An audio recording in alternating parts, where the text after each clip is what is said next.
Ah, welcome back, you beautiful legal anomalies, you courtroom mysteries, you cases they wish they'd never opened. Welcome back to the ones who walked into that hearing room and made the entire system malfunction. Yeah, you heard that right. The judge, that stone-faced authority figure who's seen it all, who's supposed to be unshakable, who's presided over thousands of cases without blinking. He looked at your file, looked at you, and whispered something he's never said in 30 years on the bench. Holy times T. And then, my friend, then he did something even more unprecedented. He stepped down. Not retired, not took a break. Stepped down from your case specifically. Do you understand what that means? Do you comprehend the level of reality-bending chaos you just caused in a system designed to be unmovable? In a structure built on predictability? In a machine that processes human lives like paperwork? You broke the judge. You shattered the arbitrator. You made the man who decides fates question his own. Let's rewind this beautiful disaster, shall we? They thought they had you figured out, didn't they? They opened your file expecting another routine case, another standard hearing, another predictable outcome. Prosecutors came prepared with their rehearsed arguments. Character witnesses lined up with their scripted testimonies. Evidence neatly organized in manila folders. Everyone in that courtroom had their role memorized. Everyone knew their lines. Everyone expected you to play the part they'd written for you. But then you walked in, and something in the air shifted. Something in the energy changed. Something in the fundamental fabric of that courtroom started glitching. The judge noticed it first. That's why he kept staring at you, kept glancing at his notes, kept looking back at you like he was trying to solve an equation that didn't add up. Because you weren't nervous. You weren't apologetic. You weren't performing the expected emotional theater. You walked in with the kind of calm that makes people uncomfortable. The kind of silence that screams louder than any defense. The kind of presence that forces everyone to reconsider what they think they know. They started presenting their case against you. Building their narrative brick by brick, painting you as the villain they needed you to be. But with every accusation, something strange happened, something none of them anticipated, something that made the judge's eyes narrow with increasing confusion. Their story wasn't adding up, not because the facts were wrong, but because you, sitting there in flesh and bone, contradicted the monster they were trying to create. Every time they described your actions, your choices, your supposed crimes, the judge would look at you, and something in him started breaking, started questioning, started realizing that maybe, just maybe, he's not looking at a criminal but at something else entirely. Was it the way you maintained eye contact without aggression? Was it the way your silence spoke volumes their words couldn't match? Was it the way you carried yourself like someone who'd already been through worse than anything this courtroom could deliver? Whatever it was working, and the judge felt it in his bones. Now here's where it gets really interesting, really beautiful, really poetic. Halfway through the hearing, the judge did something unprecedented, something lawyers will talk about for years. Something that'll become urban legend in legal circles. He asked for a recess. Not the standard 15-minute break, but an immediate, urgent, get me out of this room now recess. People in the gallery exchanged confused glances. The prosecution looked annoyed. Your legal team looked hopeful but bewildered. And you just sat there, knowing exactly what was happening, because you'd seen this before, hadn't you? You'd watched people realize in real time that they misjudged you, that they underestimated you, that they tried to fit you into a box that was never designed to contain someone like you. The judge went back to his chambers. And here's what nobody tells you about these moments. Here's what happened behind those closed doors that made everything change. He didn't just review the evidence again. He didn't just reread testimonies. He sat there and had what we'll call an existential crisis in legal robes. He started seeing things he'd missed before, connections he'd overlooked, patterns that revealed a completely different story. Your case wasn't just about guilt or innocence anymore.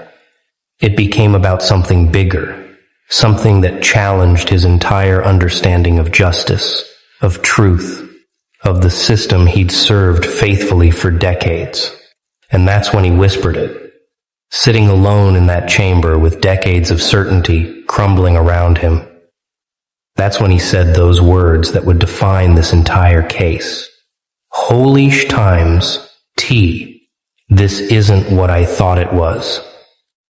This isn't a criminal I'm looking at.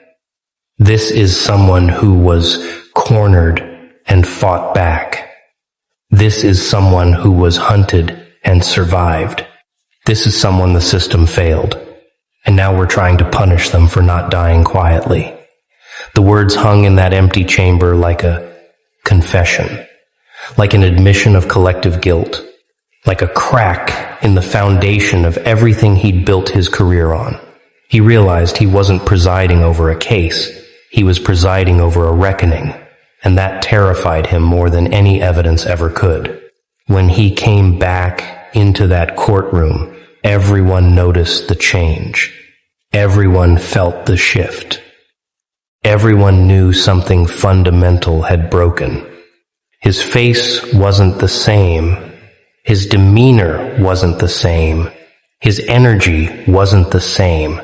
He looked at the prosecution with something resembling disappointment, looked at the gallery with something resembling shame, and looked at you with something that terrified everyone in that room.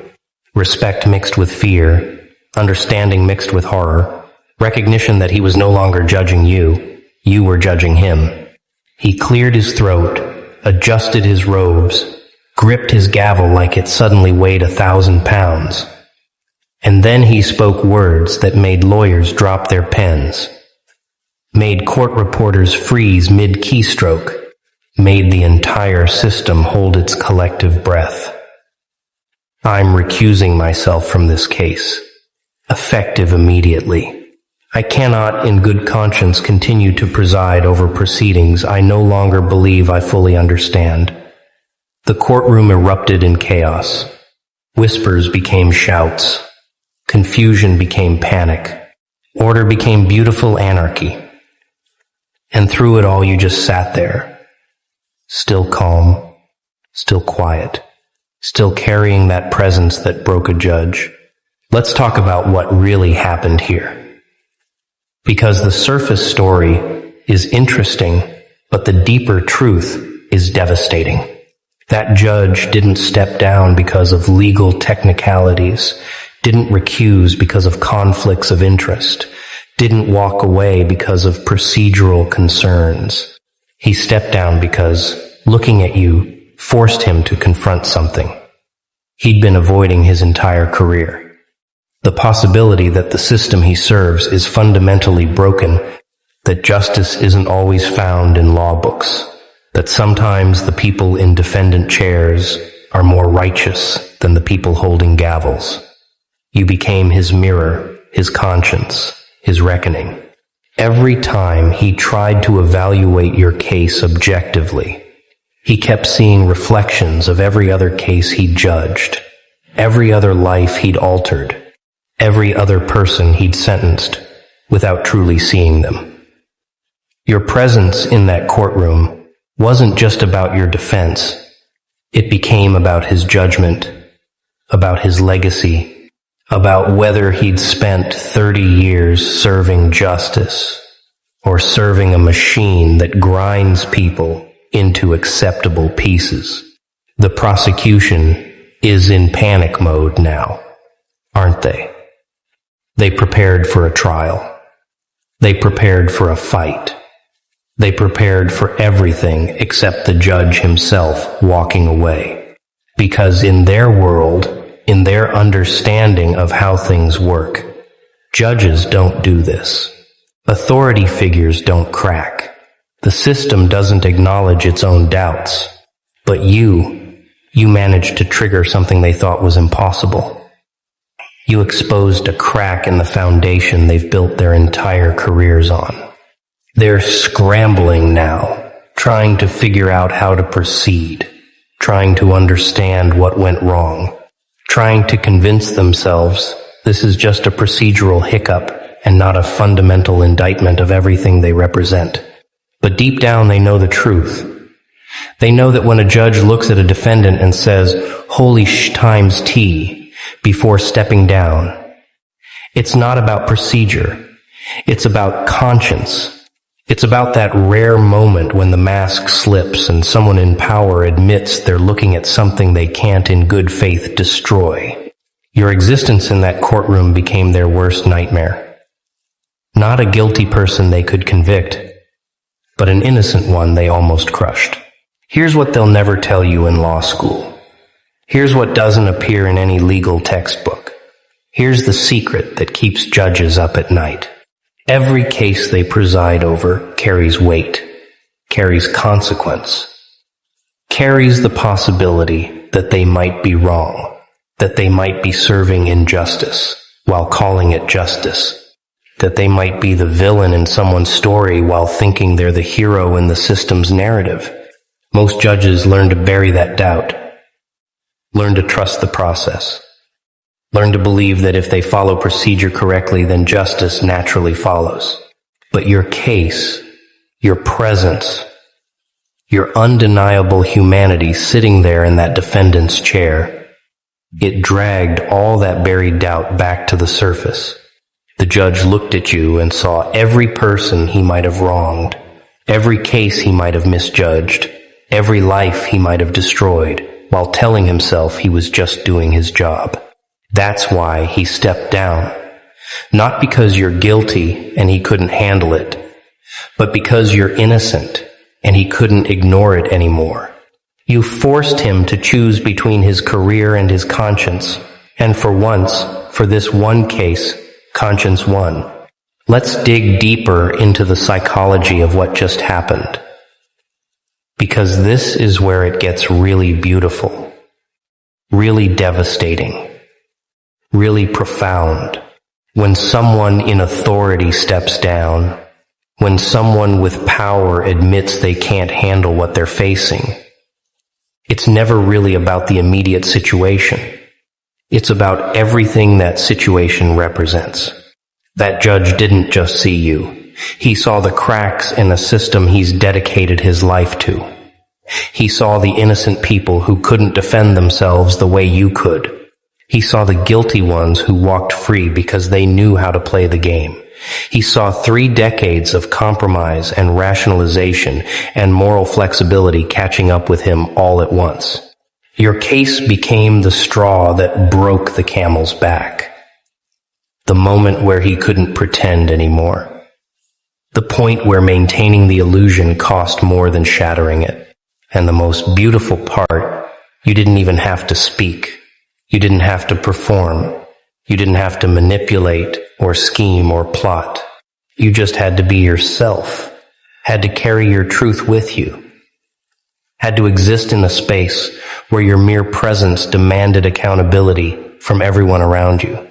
The legal community is shook right now, trust me. Word travels fast in those circles, and when a respected judge steps down mid-case with those words attached to it, "Holy sh times T," echoing in chambers and hallways, it becomes legend immediately.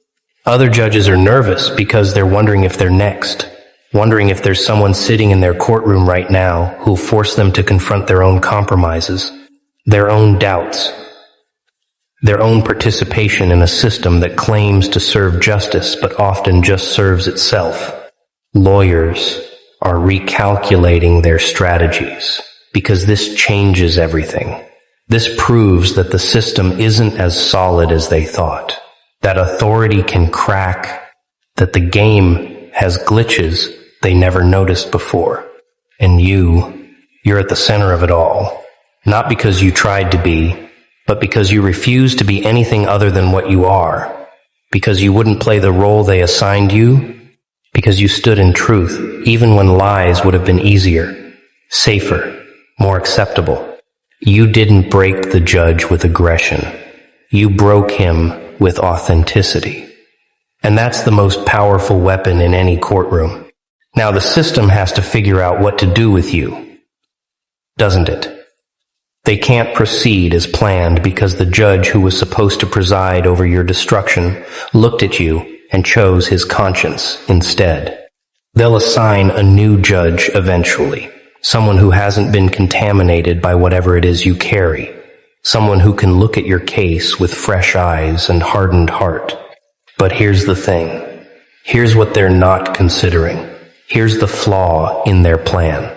Whoever takes this case next will hear the story, will know what happened to the last judge, will feel the weight of that holy times T moment hanging over the entire proceeding.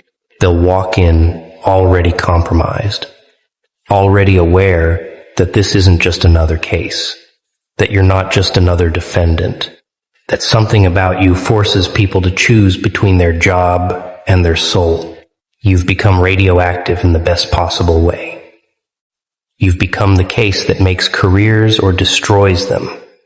You've become the defendant that reveals what judges are really made of.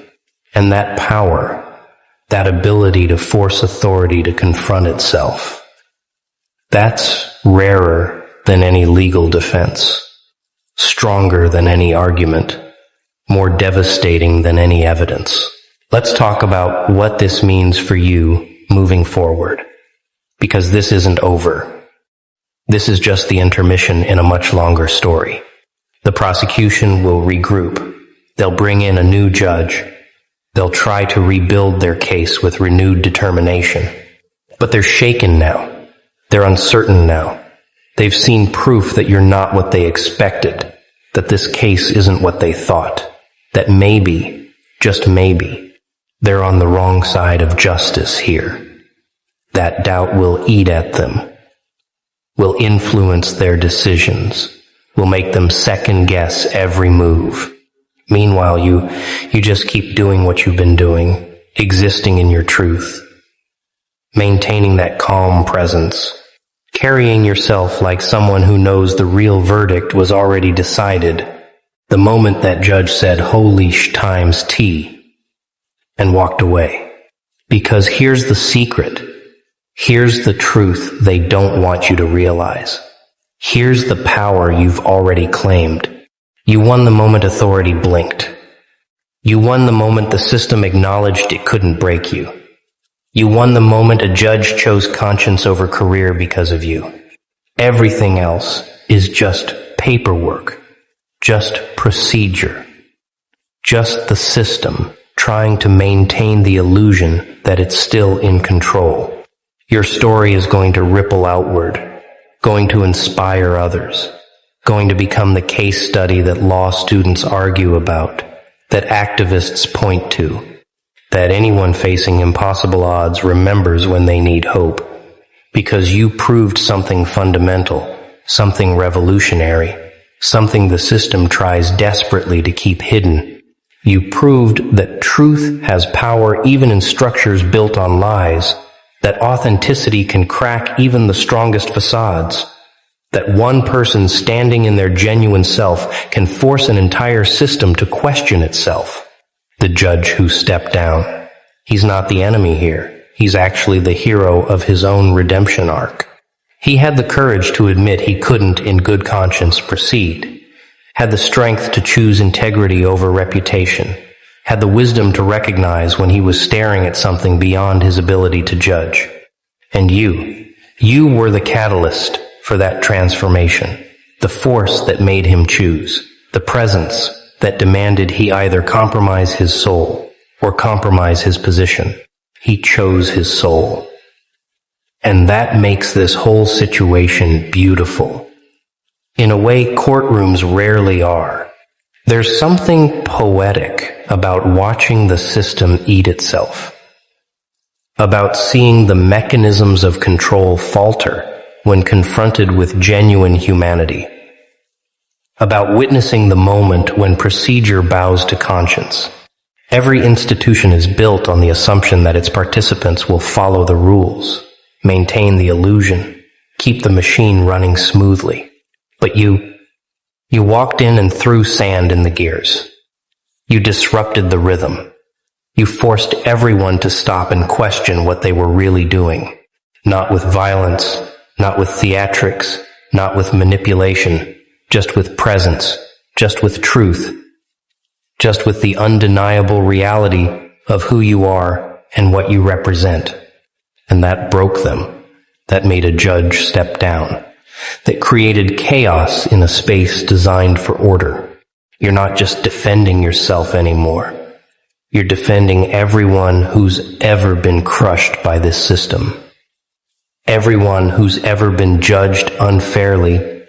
Everyone who's ever stood alone against impossible odds. Your case is their case. Your victory is their victory. Your moment of watching a judge crack is their moment of hope. The prosecution thought they could destroy you, thought they could build a narrative so convincing that guilt would be inevitable, thought they could use the system's weight to crush whatever defense you mounted. But they forgot to account for one variable, one factor that ruins all their carefully laid plans, one element that makes their entire strategy obsolete. They forgot that you're not just fighting for your freedom, you're fighting with the weight of truth on your side. And truth has a way of making lies collapse under their own contradictions. Every piece of evidence they present has to be filtered through the lens of that judge's reaction, has to be evaluated in light of what made him say, "Holy sh times T," and walk away. Future judges will know this. Juries will hear whispers of it. Everyone involved in your case will operate in the shadow of that moment when the system itself admitted it might be wrong.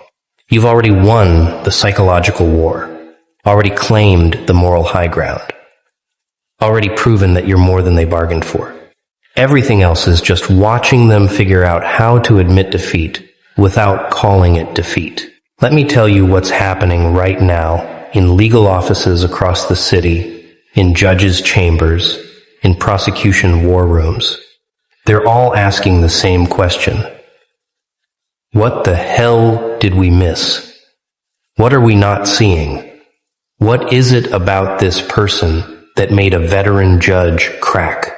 They're reviewing evidence again, re-interviewing witnesses, going through your history with a fine-tooth comb, trying to find the piece that explains everything. But here's the beautiful irony. Here's the joke that's on them. Here's what they'll never understand. There's nothing to find because you're not hiding anything. There's no secret because your truth is your defense. There's no mystery except the mystery of why they thought they could judge someone they never bothered to truly see. You're not a mastermind playing games. You're not a manipulator pulling strings. You're just someone who refused to become small enough for their boxes, who refused to perform guilt for their convenience, who refused to die quietly so they could sleep well. And that refusal, that simple act of remaining yourself, that broke their entire approach.